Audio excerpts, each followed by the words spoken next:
तो हम लोग पिछले क्लास में इलेक्ट्रोमैग्नेटिक स्पेक्ट्रम के बहुत सारे कंसेप्ट को कवर कर चुके थे। वहाँ हमने लास्ट क्लास में आपको एक क्वेश्चन दिए थे करने के लिए, और उस क्वेश्चन में आप लोगों को कहा गया था कि मान लीजिए कि कोई भी सब्स्टिट्यूटेंट लगाते हैं तो उस पर क्या असर पड़ता है, खासकर अगर सब्स्टिट्यूटेंट को बढ़ा दें घटा दें तो उस पर क्या इफेक्ट पड़ेगा। इन सब चीज़ों को हम लोग पिछले क्लास में कवर कर चुके थे। ठीक है, उसमें हमने कुछ क्वेश्चन कराए थे। क्वेश्चन के दौरान हमने देखा था कि मान लीजिए कि एल्किल ग्रुप अटैच करते हैं तो उसके इंटेंसिटी में कितने वेवलेंथ पड़ता है, उसके क्या कहते हैं इंटेंसिटी में कितना बढ़ोतरी होता है, उसके वेवलेंथ में कितना परिवर्तन होता है। इन सब चीज़ों को हम लोग पीछे की क्लासों में कवर कर लिए थे। ठीक है, आज हम लोग उस चीज़ को आगे बढ़ाएंगे और उसमें ही सीखेंगे कि दिए गए कम्प्लेक्स में अगर मान लीजिए कि उसी में एक हम छोटा सा आपको अगर एग्जाम्पल दें कि अगर पूछा जाए कि ठीक है चलो एक छोटे से एग्जाम्पल अगर उसी क्वेश्चन को कराएं तो क्वेश्चन लिखो calculate the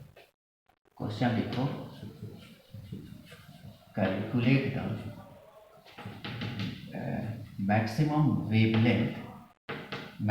wavelength of given compound which have the parents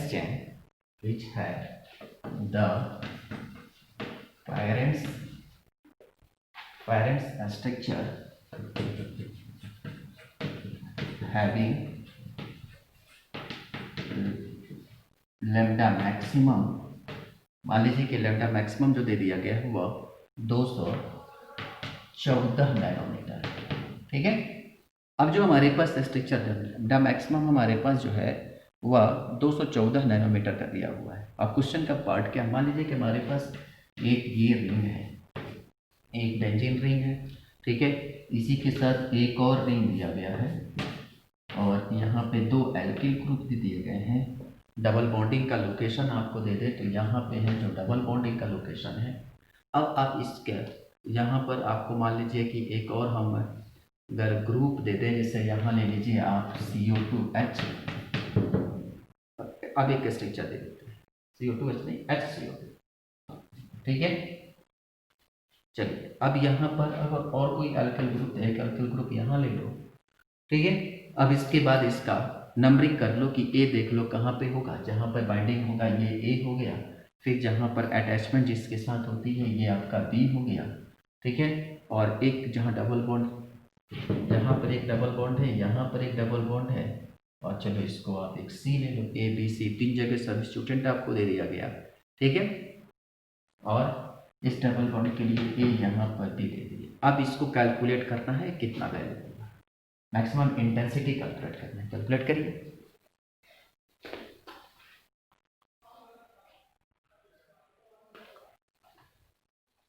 maximum wavelength calculate करना है। कैलकुलेट करने के बाद अगर आप देखेंगे तो सबसे पहले आप देखेंगे इस क्वेश्चन में दिया क्या है। ठीक है, क्वेश्चन में पहले दिए हुए पार्ट को पहले ध्यान से देखेंगे कि क्वेश्चन में दिया क्या है। तो दिया गया है कि अगर पेरेंट्स चेन है तो उसका कितना दिया गया है वेवलेंथ। ठीक है, तो पेरेंट्स चेन का अगर इसका हम सॉल्यूशन करें, पेरेंट्स चेन हैविंग वेवलेंथ कितना दिया गया है, वेवलेंथ 214 नैनोमीटर। ठीक है, अब उसके बाद देखो कि इसमें कितने सब्स्टिट्यूटेंट हैं, ए बी और सी तीन सब्स्टिट्यूटेंट हैं। Given complex, given ring having A B and C substituent दिया गया है। तो एक सब्स्टिट्यूटेंट के लिए 5, तो 3 के लिए कितना हो जाएगा, इसको थोड़ा सा और आगे बढ़ा लें। 214 नैनोमीटर, ये कितना हो गया, 5 आई 15 नैनोमीटर। एक सब्स्टिट्यूटेंट के लिए 5 लगता है तो 3 सब्स्टिट्यूटेंट के लिए कितना हो जाएगा, 15 नैनोमीटर लग गया। ठीक है, अब जैसे ही हमको मिल गया एक सब्स्टिट्यूटेंट के रूप में इतना, अब इसके बाद देखेंगे कि इसमें कितने साइक्लिक स्ट्रक्चर आपको दिख रहे हैं। तो जो भी हमारे पास इंगेजमेंट होती है उस स्ट्रक्चर को देखेंगे तो उसमें एक एक्सोसाइक्लिक डबल बॉन्ड लगा है। तो एक्सोसाइक्लिक डबल बॉन्ड कितना, एक एक्सोसाइक्लिक डबल बॉन्ड अब इसमें एक्सोसाइक्लिक डबल बॉन्ड के लिए कितना लगाएंगे, तो increase the wavelength, increase the wavelength after adding the exocyclic. तो कितना होता है 1 गुणे 5, तो कितना बढ़ गया 5 नैनोमीटर का। तो एक एक्सोसाइक्लिक के लिए 5 नैनोमीटर। अब इसके बाद क्या करेंगे कि दिए गए स्ट्रक्चर में आप ध्यान देंगे कि अब यहाँ पर एक H2CO ग्रुप लगा हुआ है, ठीक है। तो due to H2CO group increase the wavelength। अब यहाँ पे इसका वेवलेंथ कितना होगा, कितना हो जाएगा 6, एक के लिए 1 गुणे 6 मतलब कि 6 नैनोमीटर। अब तीनों को क्या कर दो, ऐड कर दो, ठीक है। अब ऐड करोगे तो कितना मिलेगा 5 4 9, 5 4 9 5 14 और 6 20, 2 1 3 1 4 और ये कितना हो जाएगा 240 नैनोमीटर। तो ये आपका फाइनल आंसर हो जाएगा कि 240 नैनोमीटर जो होगी इसकी मैक्सिमम इंटेंसिटी होगी, ठीक है। तो आंसर क्या हो जाएगा, मैक्सिमम वेवलेंथ, या आपको ऐसे लिख सकते हो lambda maximum is equal to 240 nanometre, ये इसका आंसर होगा, ठीक है। तो इस तरह से किसी भी कॉम्प्लेक्स को अगर दिया गया रहेगा तो उसको आप कैसे कैलकुलेट करोगे, आप उसमें स्ट्रक्चर को देखोगे, स्ट्रक्चर में क्या क्या दिया हुआ है, उसके बाद उसको देखोगे कि क्या इसमें कॉम्प्लेक्स है, कैसे उसको ऐड करना है, ऐड करके फिर आप उसको क्या कर सकते हो, कैलकुलेट कर सकते हो, ठीक है। चलो इसको बना लो। अब इसके बाद हटना लो कंजुगेशन। अब यहाँ पे तो नॉर्मल स्ट्रक्चर है, अगर कंजुगेशन दिया गया हो तो कैसे सॉल्व करेंगे, ठीक है। हेडिंग डालो conjugated ions, conjugated ions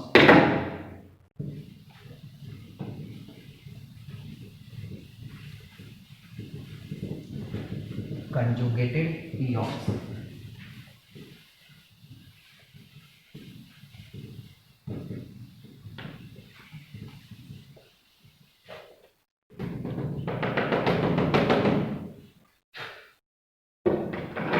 conjugated इॉन्स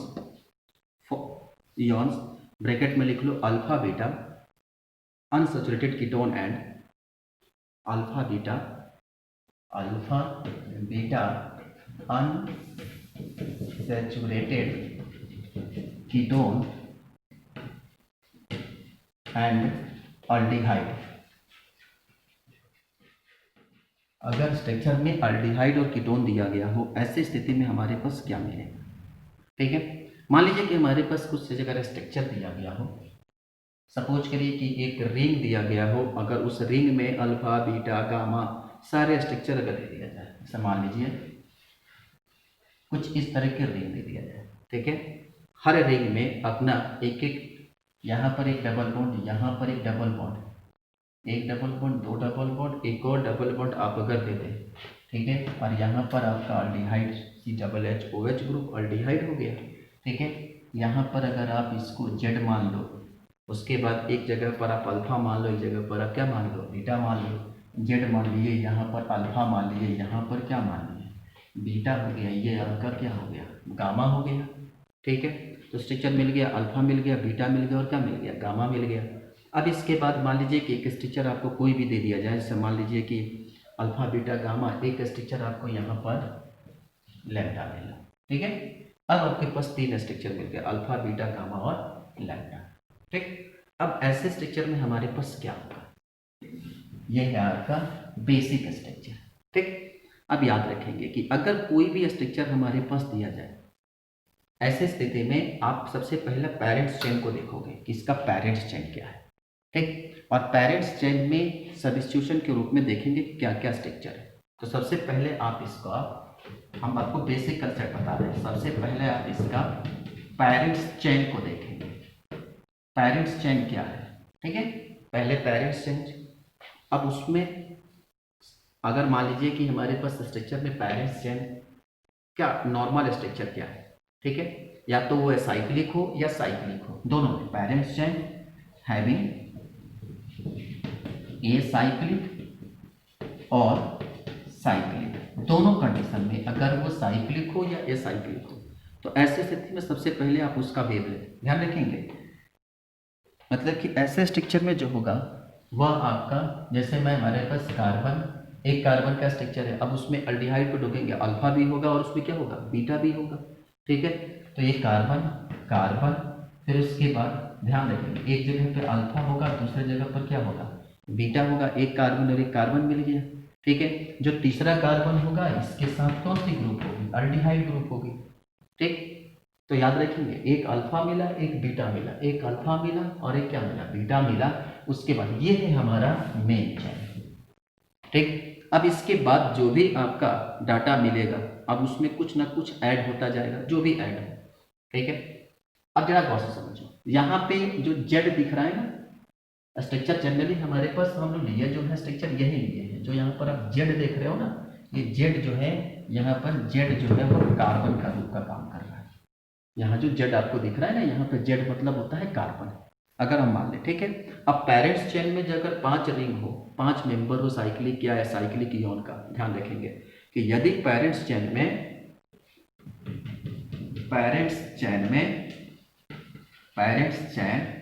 having 5 member, अगर उसमें 5 मेंबर हो कार्बन चेन का, ठीक है, 5 मेंबर या तो एसाइक्लिक का हो या तो साइक्लिक का हो, एसाइक्लिक और साइक्लिक दोनों कंडीशन में, या तो एसाइक्लिक का हो या तो साइक्लिक का हो। देखें, तो अगर 5 मेंबर साइक्लिक और एसाइक्लिक इयन्स का होता है तो इसकी वेवलेंथ जो होती है वो फिक्स होती है, करीब करीब आपका 215 नैनोमीटर का होता है। मैक्सिमम जो होता है वह 215 नैनोमीटर। एक क्वेश्चन का पार्ट आपका रहेगा, जो भी क्वेश्चन सब देगा ना तो उसमें आपको दे देगा। ठीक है, अब उसके बाद अल्फा बीटा और गामा, अगर अल्फा बीटा अनसैचुरेटेड अल्डिहाइड हो, ठीक है, parent alpha beta unsaturated aldehyde, ठीक है, अनसैचुरेटेड अल्डिहाइड होता है, तो ऐसी स्थिति में इसका वेवलेंथ की जो वैल्यू होती है वह लैम्डा मैक्सिमम जो होता है वह 202 नैनोमीटर का होता है।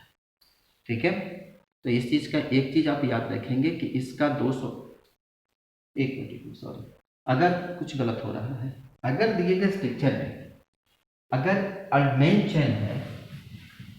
चेन है तो इसका वेवलेंथ की वैल्यू होती है वो 215 नैनोमीटर का होता है।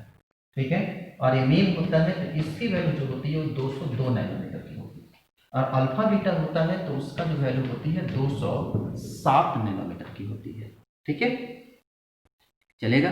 अगर मान लीजिए कि हमारे पास दिए गए स्ट्रक्चर में कुछ ऐसे स्ट्रक्चर हो जहां पर कार्बोक्सिलिक ग्रुप अटैच्ड हो, कौन सी, कार्बोक्सिलिक एसिड और ईस्टर लगा हो, तो क्या होगा, अगर carboxylic acid and ester is added, अगर कार्बोक्सिलिक ग्रुप या ईस्टर लगा हो तो ऐसी स्थिति में क्या करेंगे, ये आपका carbon C double bond OH क्या हो, अगर कार्बोक्सिलिक ग्रुप लगा हो तो ऐसी स्थिति में इसकी जो वैल्यू होती है वह लैम्डा मैक्सिमम की जो वैल्यू होती है वह 197 नैनोमीटर होती है।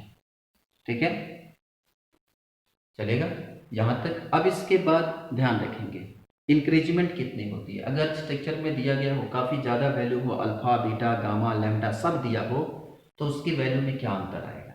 ठीक, नेक्स्ट पॉइंट में लिखिए कि double bond extending conjugation in homonuclear diene, double bond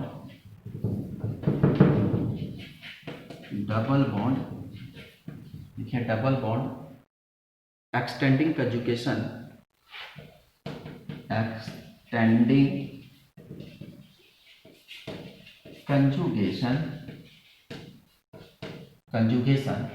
conjugation in homonuclear डाइऑन,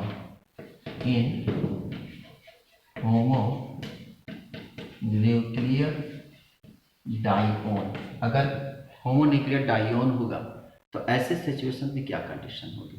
तो इसके लिए जो डायोन्स का जो फॉर्मूला हमारे पास जो स्ट्रक्चर आपको दिखाया गया है, ठीक है। अगर मान लीजिए स्ट्रक्चर में अल्फा बीटा गामा सब दिया गया हो, जैसे में स्ट्रक्चर ले लो double bond C double bond C double bond, ठीक है।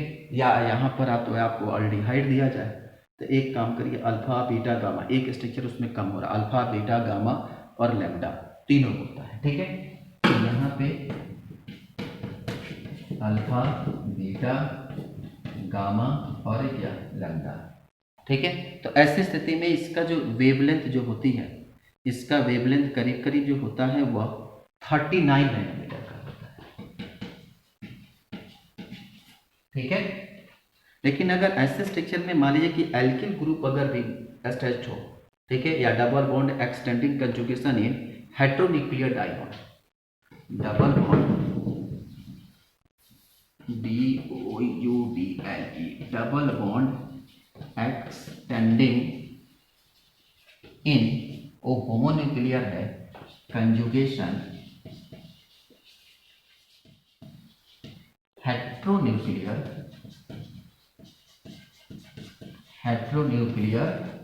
डाइऑन।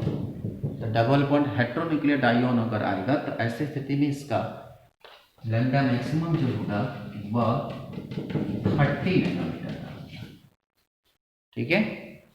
लैम्डा मैक्सिमम कितना होगा 30 नैनोमीटर का होगा। इसके बाद अगर मान लीजिए कि कोई भी एल्किल ग्रुप अटैच्ड है, एल्किल ग्रुप रिंग रेसिड्यूज हो, ठीक है, तो क्या हो एल्किल ग्रुप रिंग रेसिड्यूज हो, आपको नीचे दिख रहा है।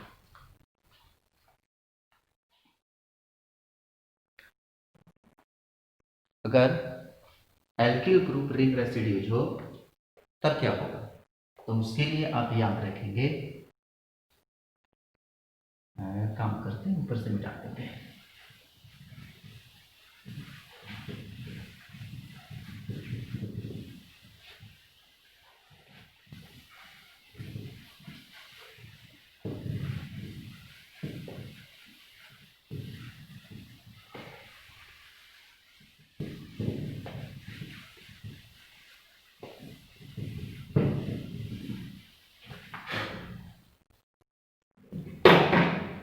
अगर एल्किल ग्रुप रिंग रेसिड्यूज हो तो क्या होगा, ठीक है।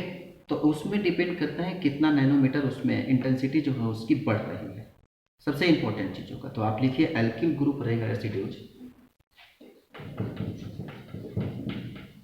एल्किल ग्रुप रिंग रेसिड्यूज,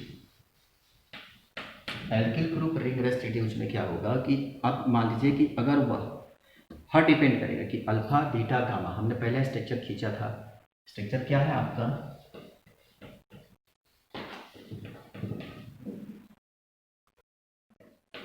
यहाँ पे अल्डिहाइड, यहाँ पर अल्फा है, यहाँ पे बीटा है, और यहाँ पे गामा है, और यहाँ पे लैम्डा है, ठीक है। स्ट्रक्चर इस तरह के है, चलेगा।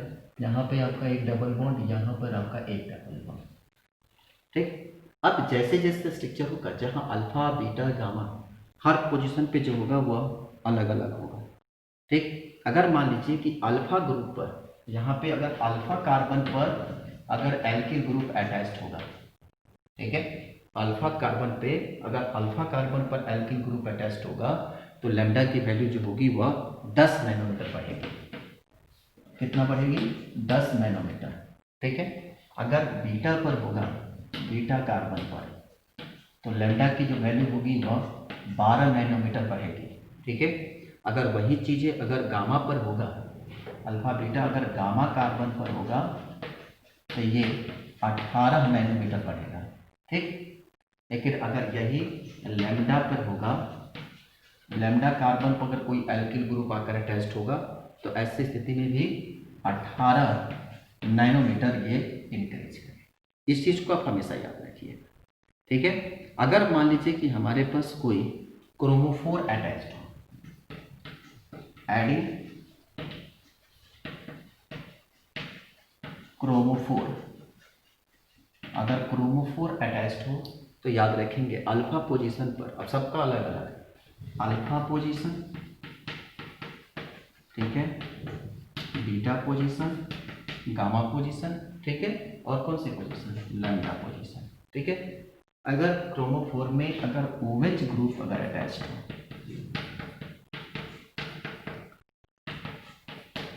ठीक है, तो अल्फा पर अटैच होगा तो ये बढ़ेगा 35 नैनोमीटर पर, 35 नैनोमीटर। गामा पर मिलेगा तो 30 नैनोमीटर, ठीक है। इस पर भी जो होगा वह लैम्डा पर भी होगा, तो अल्फा बीटा गामा दोनों पर कितना होगा, 30 नैनोमीटर, ठीक है। तो ये याद रखेंगे कि अगर स्ट्रक्चर में दिए गए स्ट्रक्चर पे क्या हो कि अटैचमेंट में अगर कितने का हो, अल्फा बीटा और गामा पर हो, पर लैम्डा जब आता है तो यहाँ पे इसकी वैल्यू जो होती है वो 50 नैनोमीटर इंक्रीज करती है, ठीक है। सही रहे, तैयार रहेगा।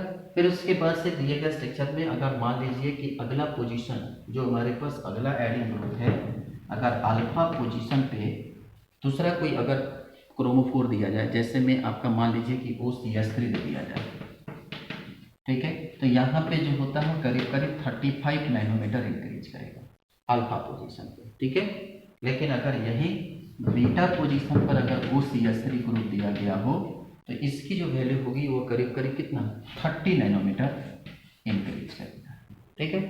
लेकिन यही अगर गामा पोजीशन पर दिया गया हो, अगर ये गामा पोजीशन पर OCH3 दिया गया हो तो ये 17 नैनोमीटर इंक्रीज करेगा, ठीक है। लेकिन अगर यही चीज़ अगर लैम्डा पोजीशन पर दिया गया हो, लैम्डा पोजीशन पर OCH3 ग्रुप दिया गया हो तो ये 31 नैनोमीटर इसकी क्या होती है, वेवलेंथ जो होती है वो बढ़ती है, ठीक है। अगर मान लीजिए कि कोई भी अल्फा बीटा और गामा लैम्डा किसी भी लोकेशन पर, यहाँ पे अगर अल्फा बीटा गामा और लैम्डा किसी भी लोकेशन पर एसिटिक ग्रुप दिया गया हो, ठीक है, ऑक्जेलिक ग्रुप हमारे पास अगर दिया गया हो तो यहाँ पे 6 नैनोमीटर की इसकी वेवलेंथ जो होगी वो इंक्रीज करेगी, ठीक है, चलेगा। अगर मान लीजिए कि यहाँ पे अल्फा पोजीशन पे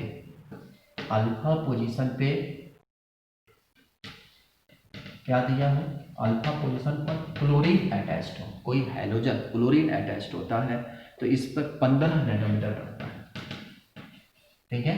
लेकिन अगर यही अल्क्लोरीन जो है वह गामा बीटा और लैम्डा, अल्फा के बाद बीटा गामा और लैम्डा पर अगर क्लोरीन अटैच्ड होता है तो इसका इंटेंसिटी की जो वैल्यू होती है, वेवलेंथ जो बढ़ता है वह 12 नैनोमीटर बढ़ता है, ठीक है।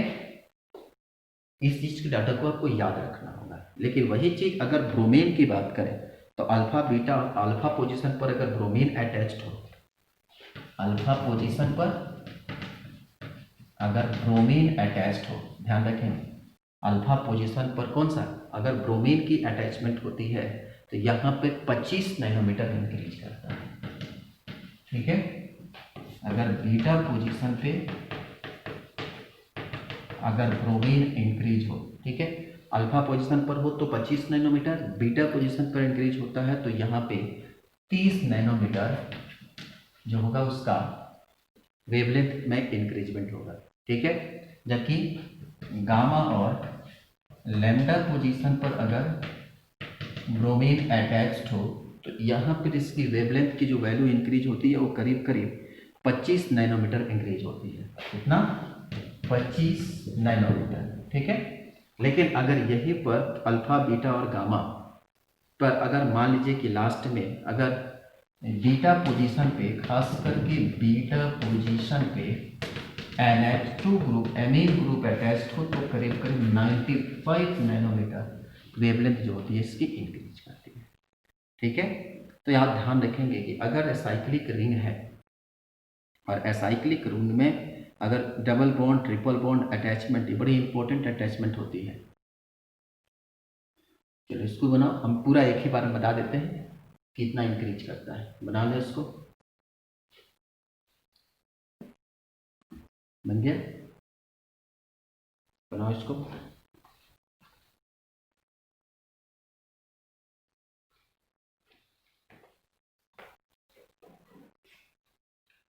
बना लिए। अब अगला लिखो, स्ट्रक्चर हमारा अभी भी वही रहेगा, हम बस केवल एडिशन बदलते चलेंगे कि और क्या क्या लगाने पर कितना वेवलेंथ जो होता है वह कब बढ़ेगा?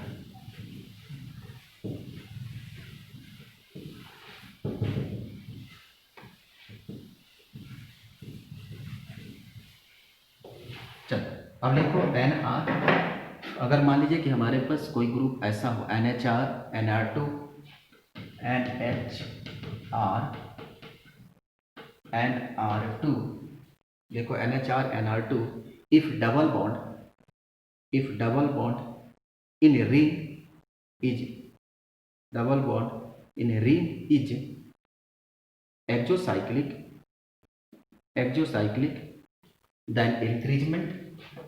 then increment 5 nanometre.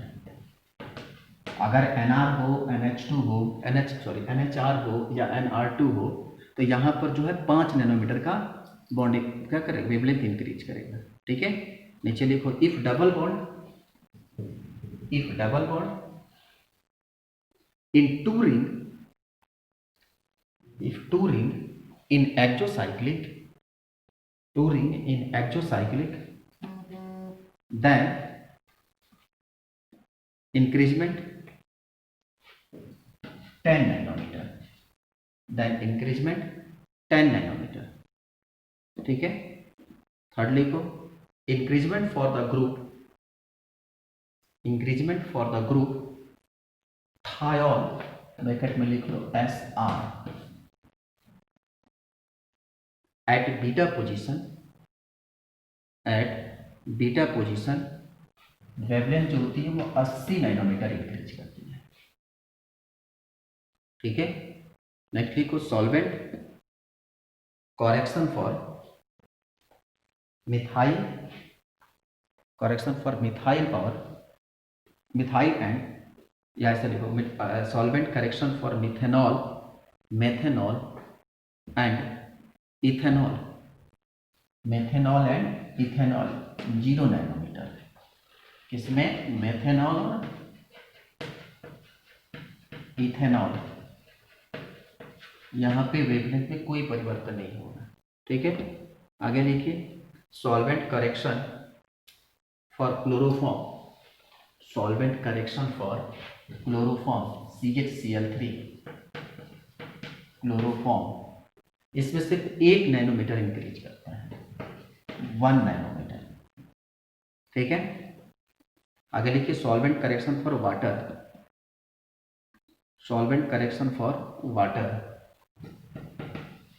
यहां पर 8 नैनोमीटर इंक्रीज करता है, 8 nanometre.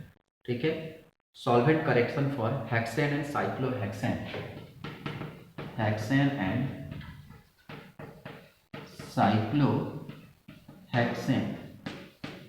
Solvent correction for hexane and cyclohexane, यहाँ पे जो है वह -11 नैनोमीटर, मतलब वेवलेंथ जो होता है वो घटता है, -11 नैनोमीटर। और सॉल्वेंट करेक्शन फॉर डाईऑक्जेन,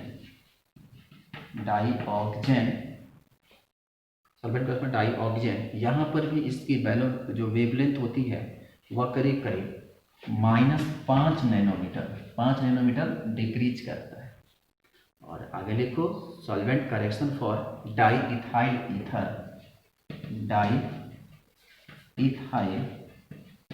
ईथर, यहाँ पर भी इसके वेवलेंथ जो होती है वो 7 नैनोमीटर डिक्रीज करता है। ये है आपके पूरी कहानी। ठीक, आप इसको एक बार पूरा लिख लो, जो अगर छूट गया होगा तो वीडियो पॉज करके लिख लेना, बिना लिखे जब तक लिखोगे नहीं तब तक आगे के कोई भी क्वेश्चन जो होती है वो सॉल्व नहीं होगा।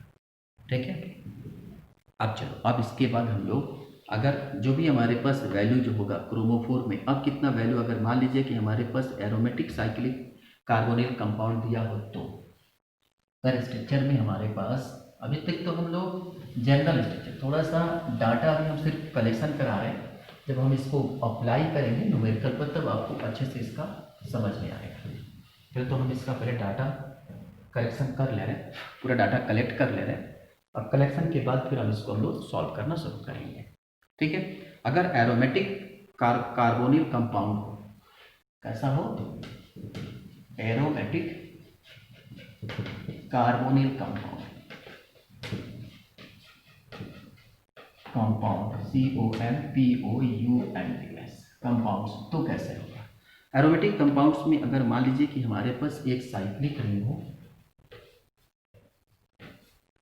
ठीक है, एक कार्बन हो, कार्बन पर एक ग्रुप जेड अटैच्ड, ठीक है, मान लीजिए कि हमारे पास एक ग्रुप जेड हो और यहाँ पर एक डबल बॉन्ड, ठीक है, यह जेड पर क्या है, चूंकि अल्डिहाइड ग्रुप ले रहे हैं तो जेड पर यहाँ पर एच है, ठीक है, यहाँ जेड क्या है, एच है। अब इसके हम लोग अलग अलग अलग चाहें तो ग्रुप हम लोग ऐड करके अटैच कर सकते हैं, ठीक है। अगर जेड के जगह पर मान लो कि हम कार्बन रिंग रख दें, यहाँ जेड जो है वेरिएबल है, ठीक है, याद रखेंगे। अगर हम एच रखेंगे तो अल्डिहाइड हो जाएगा, या अगर CH3 रखेंगे तो हमारे पास एसिड अल्डिहाइड हो जाएगा, ठीक है। एक CH3 रखेंगे तो CH3, यहाँ पर CH, तो सारे स्ट्रक्चर क्या करते जाएंगे, चेंज होते जाएंगे। तो यहाँ पर सिर्फ एक वेरिएबल क्या है, जेड वेरिएबल है। ये जेड की वैल्यू जैसे जैसे चेंज करते जाएंगे, इसके वेवलेंथ की वैल्यू पे उतना ही क्या होता जाएगा, परिवर्तन होता जाएगा, ठीक है। तो अगर मान लीजिए कि अगर पेरेंट्स क्रोमोफोर, ठीक है, मान लीजिए कि हमारे पास अगर value arrange for the parents chromophore, तो कैसे हम लोग कैलकुलेट करेंगे, याद रखेंगे, value arrangement for parent chromophore. अब देखो, चूंकि इसमें बदलने वाला क्या है, सिर्फ जेड है, हम एक एक करके जेड की वैल्यू पे परिवर्तन करेंगे, ठीक है।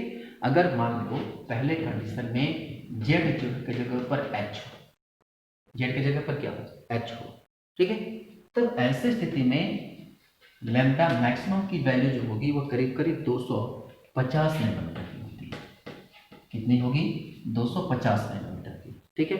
लेकिन अगर मान लो कि इसी जेड के जगह पर कोई कार्बन ग्रुप है, एल्किल हो या कोई रिंग रेसिड्यूज हो, दूसरे जगह पर जेड इक्वल टू कार्बन हो, अब यहाँ पर या तो कोई एल्किल ग्रुप हो, CH3 CH2 कुछ भी जो हो, या कोई साइक्लिक स्ट्रक्चर हो, ठीक है।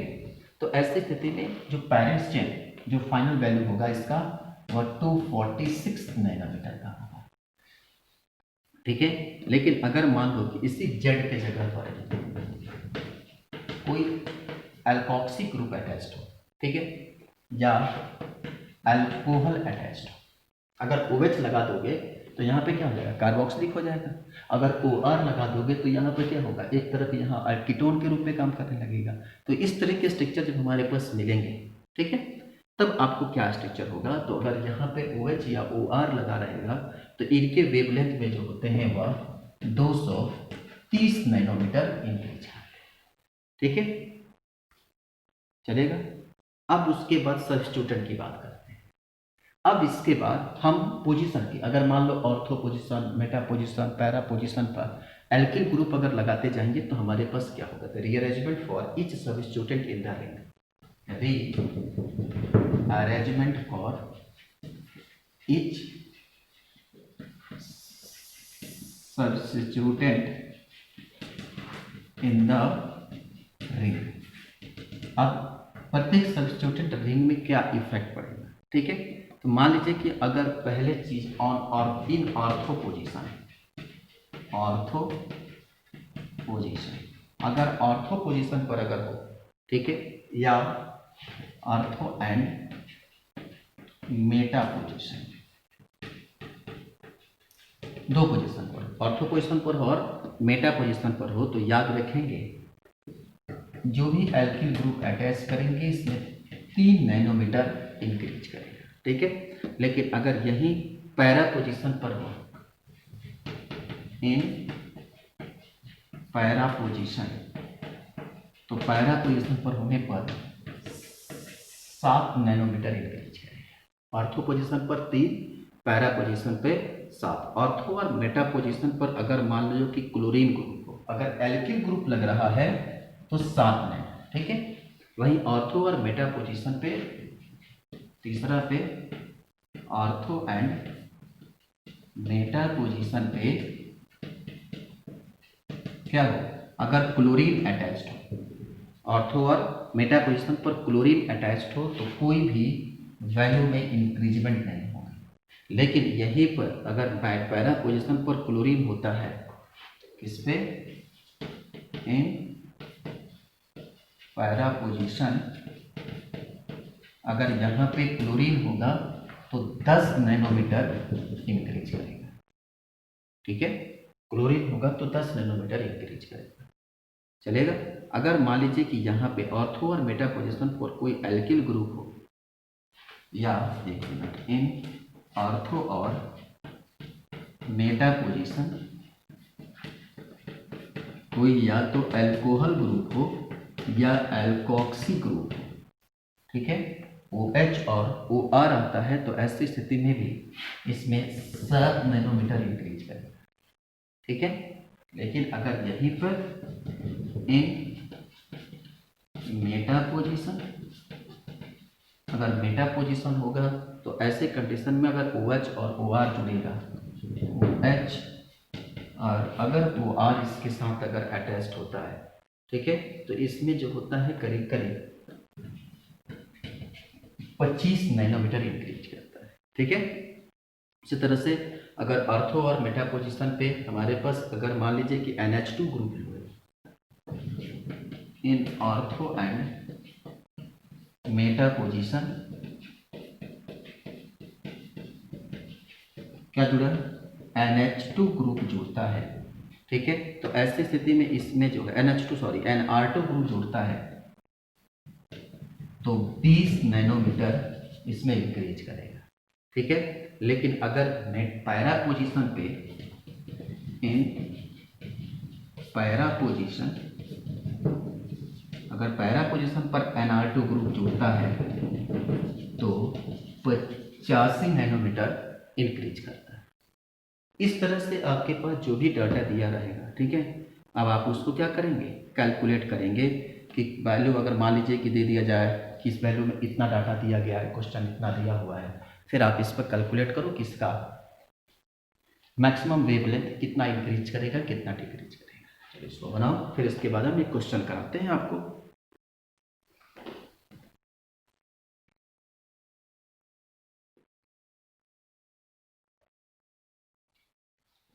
इसको बना लो, फिर इसके बाद एक हम क्वेश्चन कराते हैं। क्वेश्चन कराएंगे तभी आपको समझ में अच्छे से आएगा।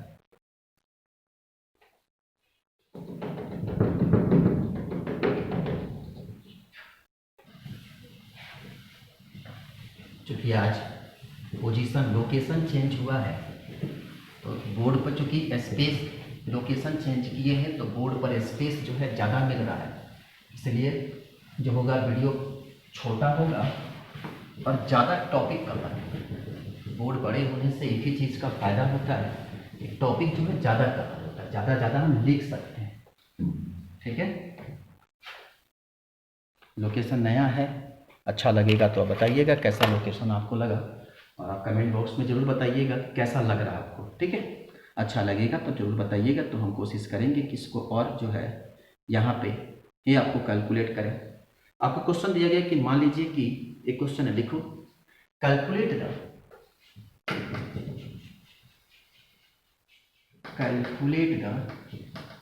ई मैक्सिमम नहीं बल्कि हम लोग जो भी पढ़ रहे हैं वो लैम्डा मैक्सिमम पढ़ रहे हैं, not intensity maximum, wavelength maximum for 3-methyl pent 3-in-3-on for 3-methyl pent 3-in-3-on एक कॉम्प्लेक्स दिया गया है पेंट 3-in-3-on। ठीक है, अब आपको इसकी मैक्सिमम वेवलेंथ कैलकुलेट करना, पहले से सबसे क्वेश्चन हो गया ये, बस इतना ही। सबसे पहले आपको ये काम करना है कि इसका स्ट्रक्चर बनाना है, पेंट 3-in-3-on का स्ट्रक्चर बनाना है।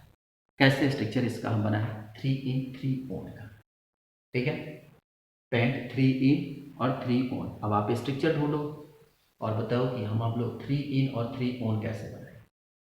सॉरी, पेंट 3-in और 2-on, क्योंकि 3-in-3-on स्ट्रक्चर एग्जिस्ट नहीं करेगा। जब 3-in पर डबल बॉन्ड लगाओगे, अब कार्बन के पास फिर ऑक्सीजन डबल बॉन्ड लगा दोगे तो फिर दूसरा स्ट्रक्चर बन ही नहीं पाएगा, समझ रहे हैं, इसीलिए गलत हो जाएगा। Paint 3-in-2-on।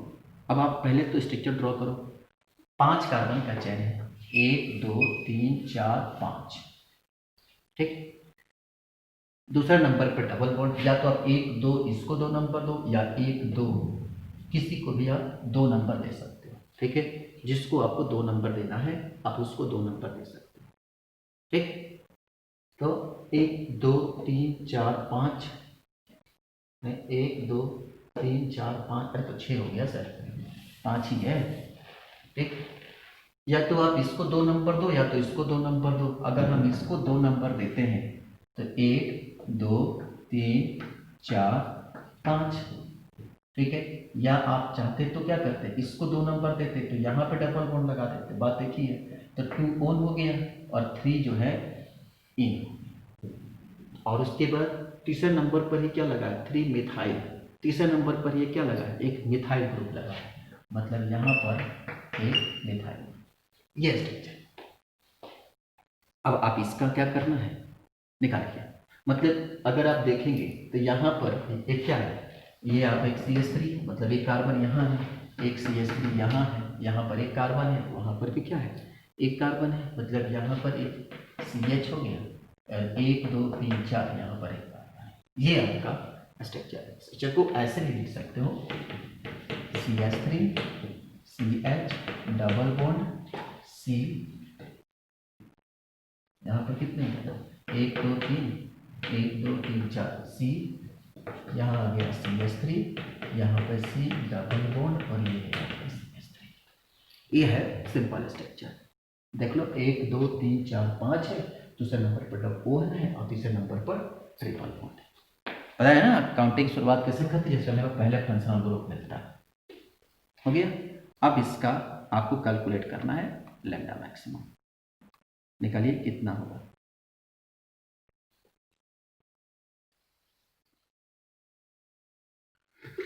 एक बार ट्राई करिए। पहले तो आप इसका देखिए कि कितना हमारे पास बेस में कितना पेरेंट्स चेंज होगा, तो कितना 1 मिथाइल ग्रुप बढ़ेगा, बेस वैल्यू इसकी कितनी होगी। आपको स्ट्रक्चर हमने पहले बताया था कि इस तरह के स्ट्रक्चर, क्योंकि देखो यहाँ पर जो है अल्फा है, यहाँ पर जो है बीटा है, तो इस तरीके से स्ट्रक्चर मिलेगा। तो सबसे पहले आप इसका बेस वैल्यू याद रखना, ये आपका आता है 215 नैनोमीटर। हमने बेस वैल्यू पे डाटा लिखवाया है। ठीक है, अब देखो, अब इसके बाद स्ट्रक्चर देखते हैं। अल्फा पोजीशन पर, बीटा पोजीशन, कहाँ कहाँ पर देखना है कि मेथिल ग्रुप अटैच्ड है, पहले से देखना है कहाँ कहाँ पर मेथिल ग्रुप अटैच्ड है। ठीक है, उसके बाद से कहानी हम जो सीखेंगे कि अल्फा ग्रुप पर, बीटा ग्रुप पर, तो यहाँ पर फंक्शनल ग्रुप है। ठीक है, उसके बाद यह स्ट्रक्चर हमारे पास एक अल्फा ग्रुप है, यहाँ पर एक मेथिल ग्रुप अटैच्ड है, एक यहाँ पर बीटा ग्रुप है, यहाँ पर एक मेथिल ग्रुप अटैच्ड है। तो एक अल्फा पर और एक कहाँ पे, बीटा पे। हमने स्ट्रक्चर दिखाया था ना, ये आपका स्ट्रक्चर था, आपको याद होगा।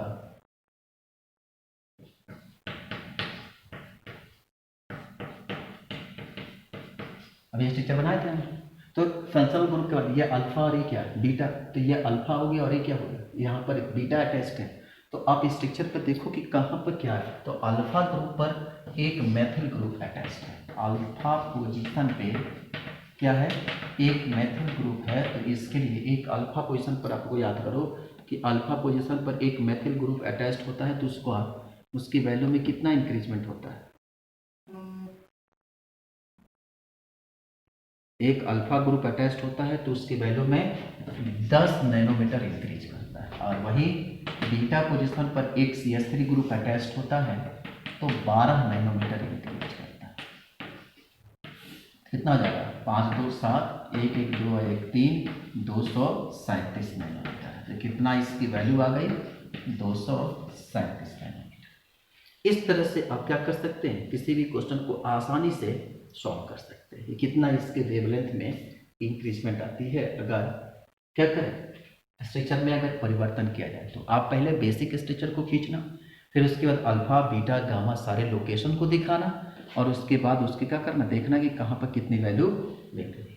ठीक है, चलो हम आपको क्वेश्चन देते हैं, आप घर से बैठ कर करिएगा, जितना कर लीजिएगा, जितना आएगा हम आपको कर करके आप हमारे कमेंट बॉक्स में आंसर डालिएगा। हम आपको उसका आंसर बता देंगे कितना उसमें उसका आंसर होगा। ठीक है, आप जरूर उसको ट्राई करिएगा, छोड़िएगा मत, ठीक है।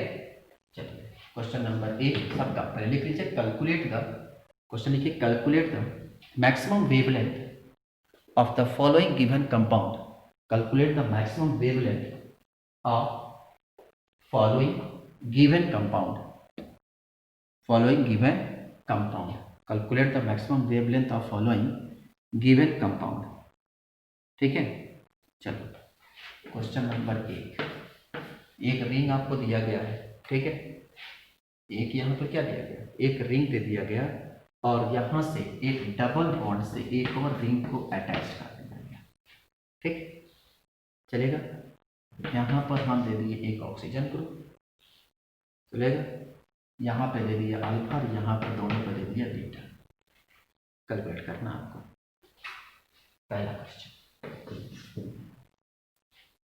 कर लेंगे। दूसरा क्वेश्चन, मान लीजिए कि हमारे पास एक 5 रिंग का चैन है, ठीक, और यहाँ पर एक डबल बॉन्ड है, यहाँ पर एक लोकेशन दे दी है, ठीक। यहाँ पर O है, ये अल्फा और ये एक बीटा, क्लियर। दूसरा हो गया, तीसरा ले लो। मान लीजिए कि हमारे पास 2 रिंग है, ठीक। आपको मान लीजिए कि 2 लोकेशन पर हम क्या करते हैं कि डबल बॉन्ड दे देते हैं, यहाँ दे देते हैं, यहाँ दे देते हैं।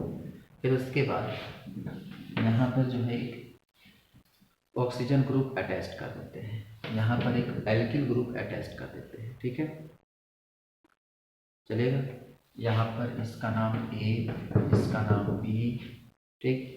उसके बाद लोकेशन में देखेंगे तो इस छोटे छोटे लोकेशन को अगर देखेंगे तो ये आपका यहाँ मान लीजिए A हो गया, ये B हो गया, ये C हो गया, अब क्या करें B को यहाँ ले लीजिए, B और ये C हो गया, ठीक है। ये आपका लोकेशन अल्फा, ये लोकेशन आपका बीटा और ये लोकेशन आपका गामा, ठीक। और यहाँ एक एल्किल। चलिए इसको सॉल्व करिएगा और आंसर बताइए कि कितना आ रहा है।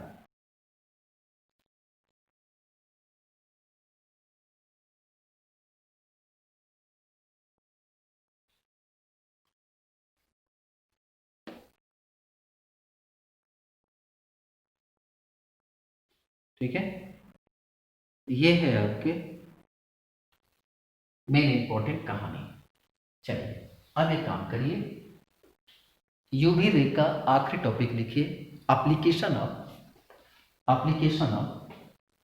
UV application of ultraviolet spectroscope. फटाफट लिख लीजिए, 4-5 पॉइंट लिखना है। पहला पॉइंट लिखिए, आइडेंटिफिकेशन ऑफ कंपाउंड, लिखिए the identification of any synthetic compound, the identification of any synthetic compound can be done by comparing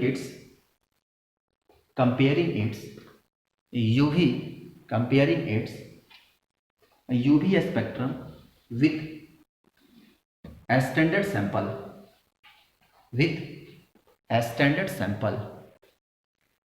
हो गया। For example, vitamin A can be identify bye UV spectrum. Example, vitamin A can be identified by UV spectra,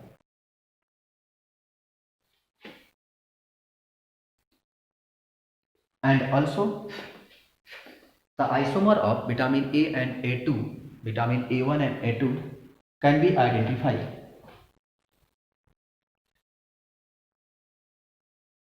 ठीक है, can be identified। चलिए दूसरा देखिए, detection of functional group, देखिए UV spectroscopy has been used in detect the presence or absence of present or absence of functional group, certain functional group in the organic sample. In the organic sample. Next लिखिए, next लिखिए, next लिखिए, detection of, दूसरा में लिखिए detection between conjugation, conjugated and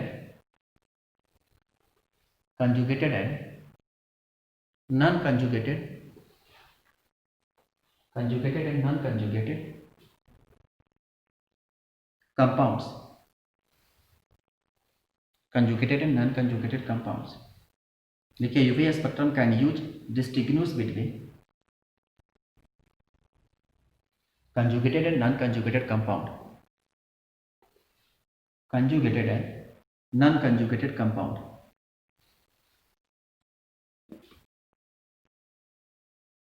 हो गया। Next लिखिए detection of impurities, detection of impurities. देखिए if the given sample of a compound, given sample of a compound gives additional absorption band, additional absorption band in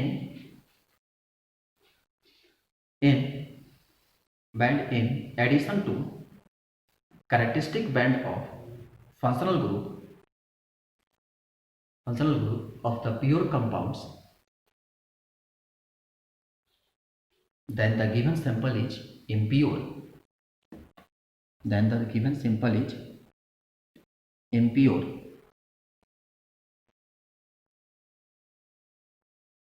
हो गया। Next लिखिए detection of keto enol tautomerism, keto enol tautomerism. लिखिए in any keto enol tautomer, in any ketoenol tautomer system, the lambda maximum for ketone group 275 nanometer, whereas for enol will be 245 nanometer, because the difference absorption band, next लिखिए different detection of cis and trans isomer, a detection of cis and trans isomer। देखिए since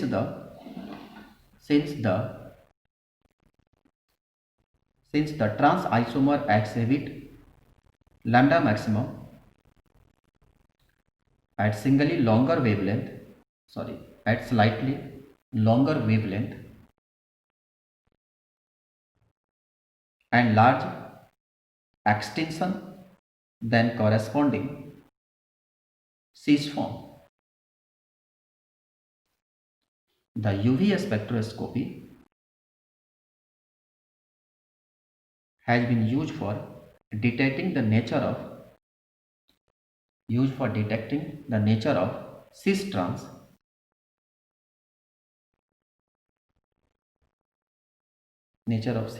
compound। और last point में लिखिए determination of molecular weight,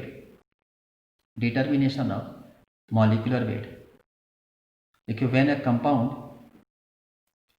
a compound form of derivative with a reagent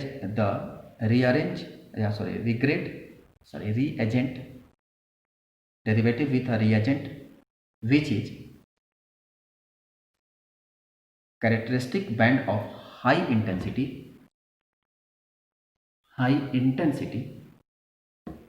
at a wavelength, whereas compound does not absorb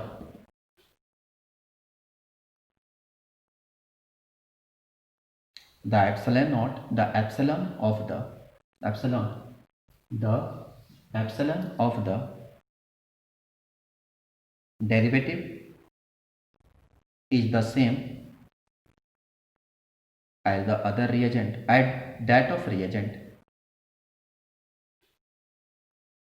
Example लिखो, many hydrocarbon and amine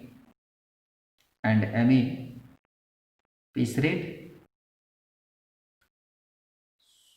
So maximum wavelength, maximum at 380 nanometer,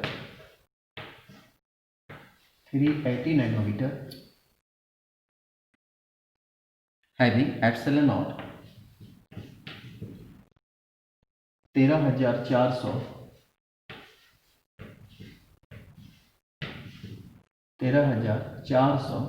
nanometer, which is same that picric acid, same as picric acid, not picric, picric acid. Picric acid, तो picrate के लिए क्या था, पिक्रिएट्स के लिए था ये वैल्यू, पिक्रेट्स PICRATES, पिक्रेट्स के लिए था 380 और 13400 पिक्रिक एसिड। ठीक है, चलिए इतना तक हम लोग सीख लिए यूवी स्पेक्ट्रम के बारे में। अब हम लोग जो अगले क्लास होगा उसमें सीखेंगे इंफ्रारेड के बारे में। हम अफसोस है कि इस वीडियो थोड़ा बड़ी हो गई है, हमको चूंकि ये टॉपिक को कवर करना था इसलिए थोड़ा वीडियो बड़ा हो गया है। ठीक है, तो यहाँ से यूवी स्पेक्ट्रम की पूरी कहानी जो है वो खत्म हो गई। अब हम अगले क्लास में सीखेंगे इंफ्रारेड के बारे में। ठीक है, यूवी रे की पूरी कहानी यहीं पर खत्म हो गई। चलिए, थैंक यू सो मच।